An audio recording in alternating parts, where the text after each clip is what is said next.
We are facing wobble in the crankset, so like this. So if the crankset is moving while you are paddling, so you need to tight this component over here. For this, first of all, you need this tool. So with this tool you can tight this.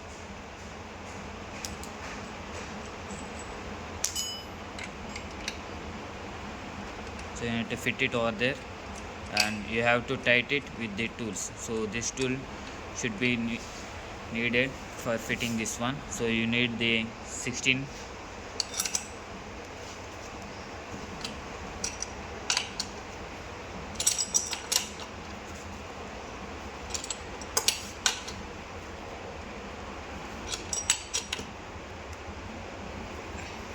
So once it was fully fitted with the 16 ring and the stool, then you can see there is no wobble in the crankset, and it will be permanent fixed. So you need to fully tight this thing to get this thing resolved. Okay.